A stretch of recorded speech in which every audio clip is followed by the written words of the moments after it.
Right, what's up, guys? And in today's video, I want to talk about how burnout pretty much brought me to sort of a standstill last year. I did go absolutely manic with the trophies. I wanted to get as many as I possibly could and just see how many I could actually do. So today we're going to talk about how I hacked my burnout with impossible trophies. So every day felt the same. My to-do list had turned into an impossible open world map with no objectives. The focus I once had for my work, for my hobbies, for my life, it was just gone. I was completely and utterly burnt out. And while getting enough quality sleep is essential for burnout recovery, in my case, it wasn't enough to solve the problem. A vacation just felt like hitting the pause button before an inevitable return to the same grey fog. So I turned to the one place that I still had clear rules and what the promise of a reward. The hardest, most punishing trophies list in gaming. What I found didn't just give me a distraction, it rewired my brain. Burnout isn't just feeling tired, it's a deep soul crushing exhaustion that hollows you out. For me, it was a quiet crisis. The colour drained out of my days when creative work, something that used to light me up, felt like a chore. My professional life was a meaningless loop of tasks leading nowhere I wanted to go. I'd wake up every morning with a sense of dread, staring at the ceiling that felt as blank as my motivation. The feeling was one of the being completely and totally stuck. I was adrift in the sea of my own responsibilities with no wind in my sails. My brain felt like a browser with too many tabs open, all of them frozen. I'd sit down to work and immediately get lost. I'd pick up a controller to relax, scroll through my game library for an hour, and then turn the console off, feeling even more defeated. Nothing brought joy, nothing brought a sense of accomplishment. It was like living on a treadmill, putting in all the effort but not never moving an inch. I felt a profound lack of progress, not just in my career but in myself. The days blended into a single monotonous block of time where nothing meaningful got done. The lack of variety was crushing my spirit. I was just existing. The worst part, I had no idea how to fix it. How do you start moving again when you've forgotten what it feels like to even take a step? In the middle of this fog, I stumbled upon an idea. It wasn't a grand epiphany, just a small, quiet thought. What if I could find a system, any system, that had a clear finish line? What if I could prove to myself in a small, controllable way that I was still capable of achieving something? That's when I turned to my trophy list, but not for the easy stuff, not for the 10-minute platinums or complete chapter 1 trophies. I went looking for the monsters, the impossible ones, the trophies whispered about in forums and Discord channels.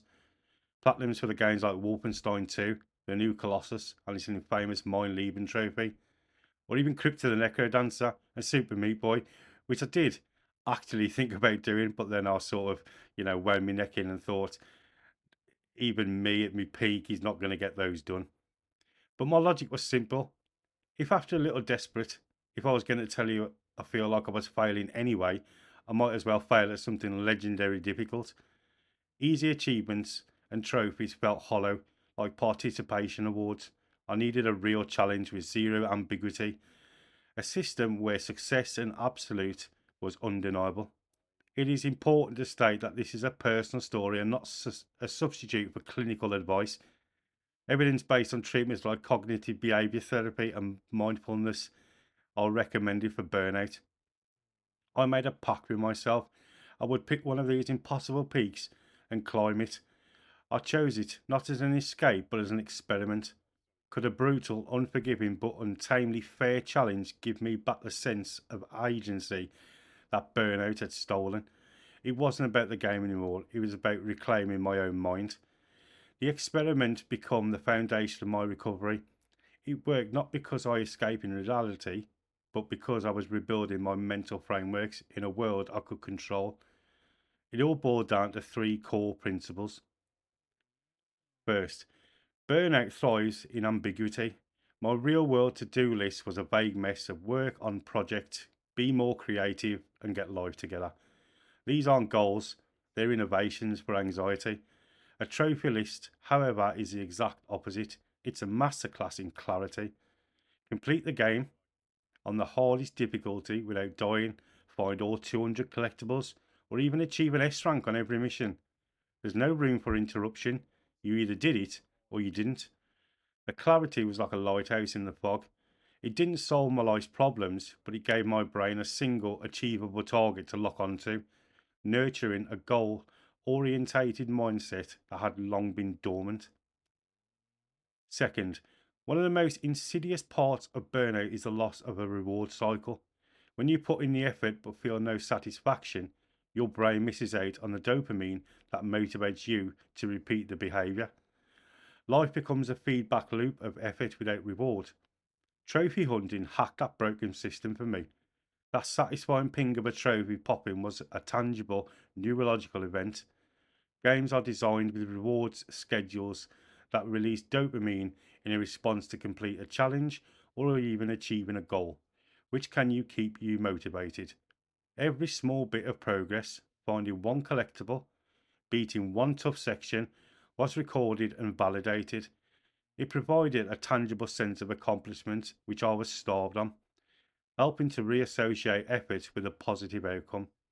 And the third one. Perhaps the most profound lesson came from the failure. In the real world, failure felt catastrophic.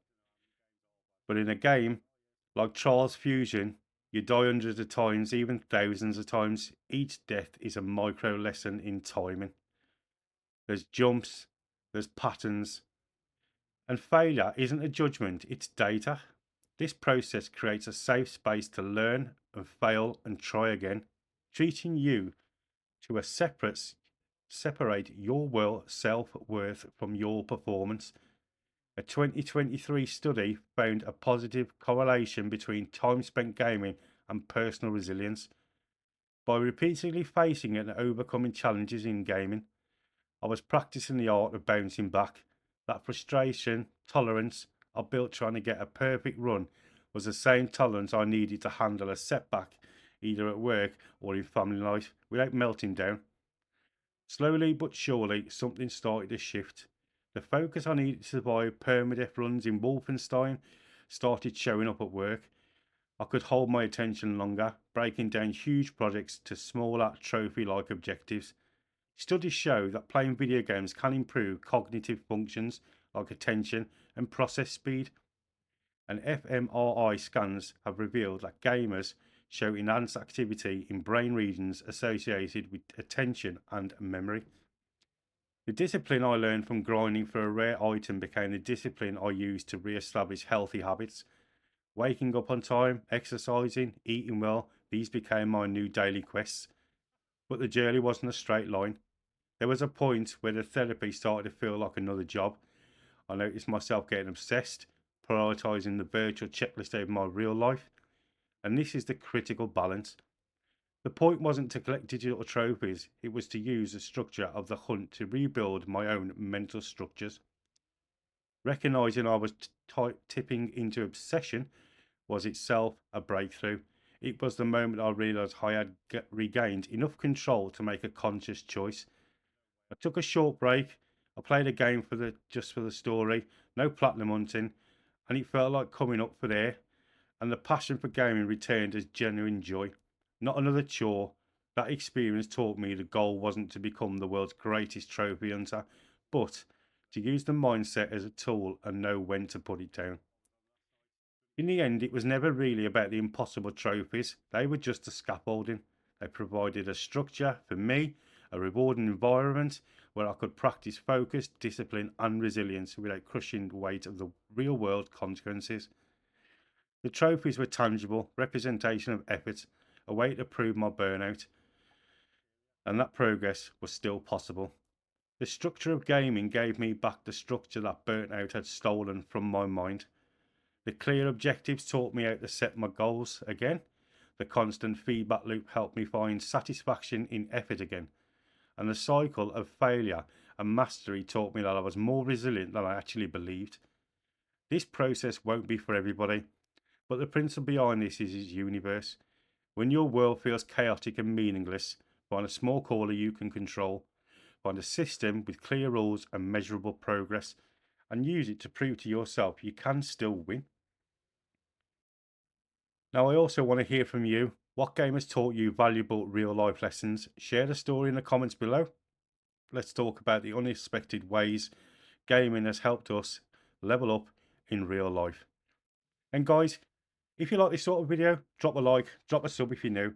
And the reason I've done this today is because I struggled last year quite a lot. I did maybe 4, 5, even 6 months where I just didn't game at all. I didn't stream, I didn't make any content on YouTube, and it was just a vicious circle that I just couldn't get out of. But with focus and setting myself a few goals in gaming, which is something I do really wanted to get back to, I found not so much of a remedy, but a focus, which is what I needed. My life was, it was quite up and down. I was experiencing things I didn't well, I didn't really think I had to experience, but they came, they were a shock, and it really did knock me for six. And I neglected the things that I really did like. And that's why I want to share this now. I feel I'm at a point in my life where I can share this with my experiences in mental health. It really is a tough subject to talk about. There's plenty of men and women out there who just struggle. But hopefully, this video can relate to you in some way, and maybe even join the Discord, and we can get a section there where we can talk about these things if you struggle talking face to face to people. I struggle, and I'm just here to help if I can, give you my life experiences, what I'm doing to recover. And it is a long progress.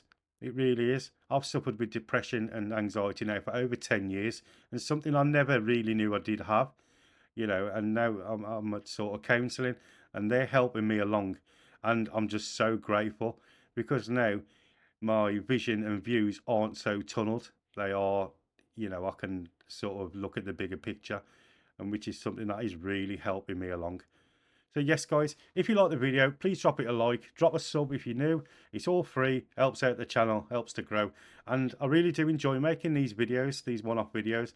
And maybe in the future I can do a lot more and help more people. With all that said and done, guys, thank you all for your support, and I'll catch you all in the next one.